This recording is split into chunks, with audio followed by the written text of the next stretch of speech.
Bonjour. Quelques flashs durant ce temps de carême, peut-être pour nous permettre d'avancer un peu plus dans notre démarche de croyants, en tout cas de religieux marianistes.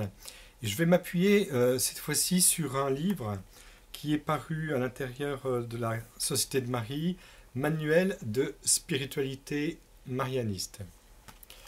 Formidable. Très simple et très accessible à tous.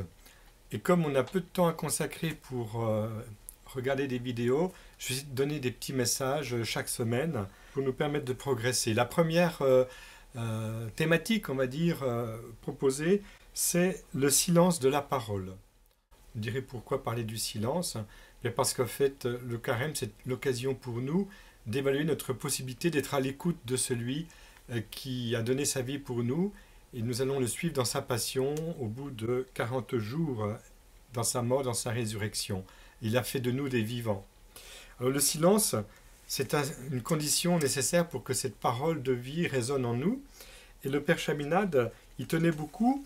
Et nous, marianistes, nous avons une tradition qui nous fait, disons, découvrir le silence sous certains aspects. Aujourd'hui, je vais vous parler du silence de la parole. Évidemment, nous le savons bien, ce que nous dit est comme une semence. Et cette semence peut être une semence de vie, ou alors au contraire une semence de mort, d'une certaine manière. Nous avons à évaluer ce que nous avons à dire et pourquoi nous le disons. Quelle est notre motivation personnelle? Et c'est pourquoi le silence est si important, le silence de la parole, parce qu'il nous permet finalement de faire des choix. Qui est à bord? Je dis ça par exemple pour celui qui voudrait conduire un bateau, un navire. Qui est à bord?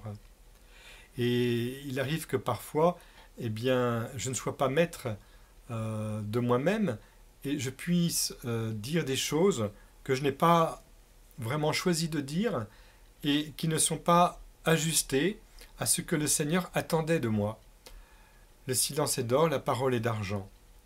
Donc le silence est important au niveau de la parole parce que il nous permet de bien maîtriser et choisir ce que nous devons dire et que les autres puissent entendre. Il y a d'une part ce que nous devons dire et d'autre part ce que les autres puissent entendre. Donc nous avons à être vigilants sur cette qualité du silence. À la prochaine.